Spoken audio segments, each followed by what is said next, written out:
બોટાદના હળદદ ગામની આ કાનિયાડ ચોકડી પાસે ગુજરાત પ્રદેશ કોંગ્રેસની કૃષક આંદોલન અંતર્ગત ખેડૂત મહાપંચાયત સભા યોજાઈ અને ખેડૂતોને પડતી મુશ્કેલીઓ પાક નુકસાનના વળતર સહિત ખેડૂતોને સહાય અને અન્ય લાભો મળે તેને લઈ ગુજરાત કોંગ્રેસ દ્વારા માંગ કરવામાં આવી હતી।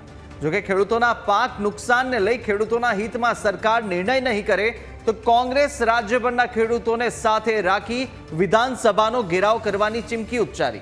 તો બીજી તરફ સભામાં ઉપસ્થિત ખેડૂતોએ નેપાળવારી કરવાની પણ ચીમકી ઉચ્ચારી છે।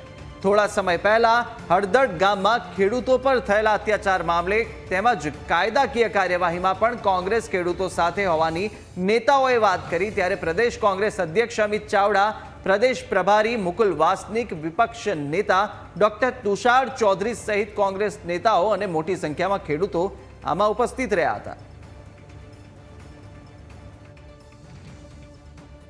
सामान्य प्रजानो जो आक्रोश है आज एक युवान ना स्वरूप में बोल्यो छे के नेपाळवारी थशे। हूँ सरकार ने पण कहेवा मांगू के अत्यारे सत्ता में बैठा छो, ये गुजरातनी प्रजाए तमने खोबे खोबे मत आपीने बेसाड्या। તમે જે પગાર મેળવો છો, તમે જે ઉત્સવો અને તાઇફા કરો છો, જે કરોડો રૂપિયાનું બજેટ ઉડાડો છો, એ પ્રજાના પરસેવાના ટેક્સના પૈસા છે, તમારા ઘરના પૈસા નથી। અને એમાંથી જો દુરુપયોગ થતો હોય, પ્રજા પર અત્યાચાર થતો હોય, ભ્રષ્ટાચાર થતો હોય, એના તકલીફના સમયમાં કોઈ એની વાત ના સાંભળતું હોય તો હું માનું છું કે એક વ્યક્તિના મનમાં જે આક્રોશ છે, જે વિદ્રોહ સ્વરૂપે આ શબ્દો નીકળ્યા છે, ये आक्रोश ने विद्रोह आखा गुजरातना एक एक खेडूत परिवार में छे, आखा गुजरातना एक एक बेरोजगार युवान ना मन में छे, आखा गुजरातनी महिलाओं पर जे अत्याचार थाय छे एना मन में छे, आखा गुजरातना जे आदिवासीओना हक अधिकारो छीनवाय छे एना मन में छे, आखा गुजरात में जेने जेने अन्याय अत्याचार थाय छे के बधाना मन में आक्रोश ने विद्रोह छे। सरकार नहीं समझे तो आक्रोश आवनारा समय में विद्रोह रूपे गांधीनगर में देखाय तो पण नवाई नहीं। बिल्कुल। अने आज निवेदन ने लई संवाददाता मल्हार पण आपणी साथे सीधा जोड़ा छे, वधु विगतो मेळवे। मल्हार, जे रीते आ एक निवेदन अने हवे नेपाळवाड़ी आ एक कोंग्रेसनी राजनीति छे के भाई खेडूतोनी अत्यारे पीड़ानुं आ वर्णन करवामां आवी रह्युं हतुं।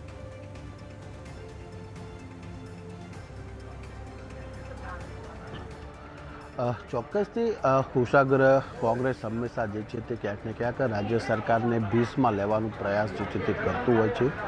બોટાદમાં થોડાક દિવસ પહેલાં જે રીતે પોલીસ અને ખેડૂતો વચ્ચે જે છે તે પથ્થરમારો અને દમનગીરી થઈ હતી તેને લઈને કોંગ્રેસ પક્ષ દ્વારા જે છે તે બોટાદમાં જે છે તે પંચાયત સભાનું આયોજન કરવામાં આવ્યું, જેમાં મોટી સંખ્યામાં ખેડૂતો એકત્રિત થયા હતા। જેમાં કોંગ્રેસના પ્રદેશ પ્રમુખ અમિત ચાવડાએ જે રીતે મંચ ઉપરથી નિવેદન કર્યું હતું કે રાજ્યની અંદર મહિલા હોય, યુવા વર્ગ હોય કે બેરોજગાર વર્ગની સમસ્યાઓ વધી રહી છે અને ખેડૂતોની પણ જે રીતે અત્યારે સમસ્યાઓ એક પછી એક સામે આવી રહી છે, ટેકાના ભાવે જે છે તે તકલીફ પડતી હોય, ખેડૂતોને પોષણક્ષમ ભાવ ન મળતા હોય, આ તમામ મુદ્દાઓ બિલકુલ। મલ્હાર, જિલ્લા કોંગ્રેસના પ્રમુખ આપણી સાથે હિંમતભાઈ કટારી આપણી સાથે ફોન લાઈન પર જોડાયા છે। હિંમતભાઈ, સ્વાગત છે ન્યૂઝ કેપિટલમાં। પરંતુ આ જે નિવેદન આવ્યું છે એ કોંગ્રેસની રાજનીતિ ગણાય કે પછી ખેડૂતોની પીડા नेपाळवाड़ी करवानी जे एक चीमकी उच्चारवामां आवी छे आने चेतवणी कहीए के पछी जे खेडूतोना मनमा कहेली आ वात हती? ना, એટલે કોંગ્રેસની રાજનીતિ પણ ન કહેવાય, नेपाळवाड़ी તો પબ્લિકને વિચારવાનું છે। પણ વાત એમ છે કે ખેડૂતોની પરિસ્થિતિ ખૂબ જ ખરાબ છે, દયનીય પરિસ્થિતિ છે। ખેડૂતોને પોષણક્ષમ ભાવ નથી મળતા, ખેડૂતોને બે છેડા ભેગા નથી થતા। तो अमारी एक जागृति खेडूतोने साथे रहीने एक जागृति लाववानी अमारा प्रयत्नो छे, अमारा कोशिशो छे के खेडूतोने पूरा पोषणक्षम भाव मळवा जोईए, जेथी करीने एमना व्यवहारिक बधाय व्यवहार जळवाई रहे। बस ए ज मात्र अमारो उद्देश्य छे के खेडूतोने सारा रीते जीवन जीवी शके। बिल्कुल। तो आ खेडूतोना हितनी जो वात चालती होय तो पछी आ रीते हिंसक चीमकी आपवा शुं आ राजकीय भाषा योग्य कहेवाय? ना, पण हिंसक चीमकी आपी ज नथी। पब्लिकमांथी ज ते कोई व्यक्तिए सामेथी 5-10 लोकोए कीधुं के नेपाळवाड़ी करवी जोईए, नेपाळवाड़ी। पण प्रदेश प्रमुखे तो कीधुं ने के नेपाळवाड़ी थई शके। प्रदेश प्रमुखे पण कीधुं, प्रदेश प्रमुखे स्पष्ट एवुं कीधुं, तमे धारो तो एवुं और राजकीयता होय और તમારા પબ્લિકોની અવાજ ન સાંભળતા હોય તો એ તમારો પ્રશ્ન, તમારા અવાજ પબ્લિક અવાજ ઉઠાવે અને કરી શકે છે. અમે કરવા નથી માંગતા, એટલે એવી ધમકી નથી અમારી. બિલકુલ જી બિલકુલ બિલકુલ હિંમતભાઈ, આપ જોડાયેલા રહેશો આપણી સાથે. મયુરભાઈ પટેલ, જિલ્લા પ્રમુખ ભાજપના, પણ જોડાઈ ચૂક્યા છે. મયુરભાઈનો પણ પ્રતિક્રિયા લઈએ. મયુરભાઈ, સ્વાગત છે ન્યૂઝ કેપિટલમાં. આ નિવેદન આપે પણ સાંભળ્યું હશે કે હવે નેપાળવારી થવાની છે, ખેડૂતોના હિતમાં કહેલી આ ચીમકી આપ કેટલી યોગ્ય માનો અને શું કહેશો? આપણી સાથે અત્યારે અન્ય કોંગ્રેસના જિલ્લા પ્રમુખ પણ જોડાયેલા છે. હેલો જી મયુરભાઈ. હા બોલો. અમિતભાઈ ચાવડાએ નિવેદન આપ્યું હતું કે હવે ગુજરાતમાં પણ ક્યાંક નેપાળવારી થશે.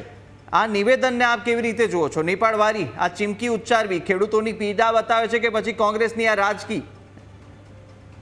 કોંગ્રેસની રાજનીતિ છે. આ દેશનું અને ગુજરાતનું એક કલ્ચર નથી. ભારતીય જનતા પાર્ટી અને નરેન્દ્રભાઈની સરકાર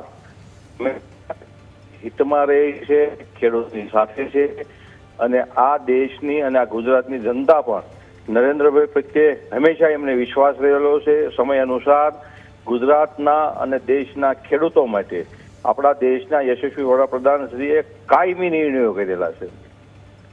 બિલકુલ બિલકુલ. મયુરભાઈ, આપણી સાથે હિંમતભાઈ પણ જોડાયેલા જ છે. હિંમતભાઈ કટારિયા, જિલ્લા પ્રમુખ કોંગ્રેસના, તે પણ કહી રહ્યા હતા કે જે રીતે આ ખેડૂતોના હિતની વાત હતી અને ખેડૂતોએ કીધું હતું કે ક્યાંક નેપાળવાળી ગુજરાતમાં થશે, આપ એની પર શું પ્રતિક્રિયા આપશો? હિંમતભાઈ પણ જોડાયેલા છે, તેમને શું કહેશો? ખેડૂતો આ દેશના અને ગુજરાતના હંમેશા નરેન્દ્રભાઈ પ્રત્યે વિશ્વાસ ધરાવે છે અને કાયમી નરેન્દ્રભાઈએ દેશના ખેડૂતોના હિતમાં માટે નિર્ણયો કર્યા છે. બિલકુલ. હિંમતભાઈ, આપ શું કહેશો કે જે રીતે મયુરભાઈ કહી રહ્યા છે? જી, અમારા મિત્ર મયુરભાઈ પોતે જ ખેડૂત છે, એટલે એ પોતે જ સમજી શકે ખેડૂતોના અત્યારે જે ખાતર, બિયારણ અને આમ જીવન જરૂરિયાતની વસ્તુઓના ભાવો અત્યારે આસમાને પહોંચ્યા છે, ત્યારે ખેત પેદાશોના ભાવ ક્યાં છે, બસ એટલું જ વિચારવાની જરૂર છે. બિલકુલ બિલકુલ. મયુરભાઈ, શું કહેશો આપ વાત કરી રહ્યા છો જે ખેડૂતોની વાસ્તવિક મુશ્કેલીઓ છે એ બીજેપી તો સમજે છે કે નહીં? કારણ કે અત્યારની જે સ્થિતિ છે આપણને ખ્યાલ છે કે દેશના ખેડૂતો માટે કે બમણી આવક, એના માટે અનેકો પગલા, જે ખેડૂતો પોતે આત્મનિર્ભર થાય અને દેશના ખેડૂતોને બમણી આવક થાય એના માટેના ખૂબ એટલા અનેક નિર્ણયો તમે જોઈ શકશો કે આજે વીજળીથી લઈને કે અન્ય પ્રોજેક્ટ હોય, અન્ય થકી ખેડૂતોની આવક કઈ રીતની વધી શકે તેના હંમેશા નિર્ણયો અને પ્રયાસો કર્યા. બરાબર બરાબર. મયુરભાઈ અને હિંમતભાઈ, આ બંને જોડાયા તે બદલ આપનો આભાર. પરંતુ અત્યારે મલ્હાર આપણી સાથે જોડાયેલા છે, સંવાદદાતા મલ્હાર. જે રીતનું આ નિવેદન છે, એક હિંસક નિવેદન, હિંસા તરફ વાળતું આ નિવેદન, કારણ કે કહ્યું છે નેપાળવાળી થશે. નેપાળવાળી થવાનો આ કોંગ્રેસનો રાજકીય કોઈ એજન્ડા છે કે પછી ખેડૂતોના હિતમાં કહેલી વાત? શું ગણાશે આને?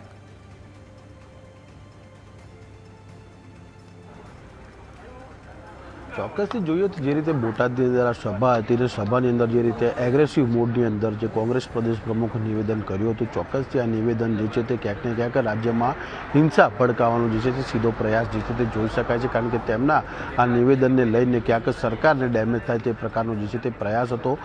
કોંગ્રેસ પક્ષ ઈચ્છી રહી છે કે ગુજરાતની અંદર જે છે તે ખેડૂતો મોટા પાયે આંદોલન કરે અને કોંગ્રેસ તેમને પણ ટેકો આપે, એટલે કે આંદોલન થકી જે છે તે ક્યાંક ને ક્યાંક સરકારને ડેમેજ કરવાનો સીધો પ્રયાસ હતો. કારણ કે જે રીતે અમિત ચાવડાએ નિવેદન આપ્યું છે કે નેપાળવાળી પણ ગુજરાતમાં થઈ શકે છે, એટલે કે સીધી રીતે સંકેત આપી રહ્યા છે ખેડૂતોને કે તેઓ પણ નેપાળમાં જે રીતે જે એની દ્વારા જે ઘટના ઘટી હતી, જે રીતે યુવાનો આંદોલનો કર્યા હતા, દુકાનોને આગ ચંપી હતી, નુકસાન મોટા પાયે સરકારને કર્યું હતું, સરકાર આખી ઉથલાવી હતી, તે પ્રકારની દિશામાં આગળ વધો, તે પ્રકારને ખેડૂતોને જે છે તે સંદેશો આપવાનો ક્યાંક ને ક્યાંક સીધી રીતે અમિત ચાવડા જે છે તે પ્રયાસ કરવામાં આવ્યો હતો. પરંતુ સરકાર જે છે તે કોંગ્રેસના ઈરાદાને ક્યાંક ને ક્યાંક સફળ નહીં પણ થવા દે. કારણ કે આજે કેબિનેટ બેઠક છે, એટલે કેબિનેટ બેઠકની અંદર પણ ખેડૂતોની જે રીતે માવઠાના કારણે અત્યારે પરિસ્થિતિ બગડી છે, ક્યાંક નુકસાની ખેડૂતોની સામે આવી છે.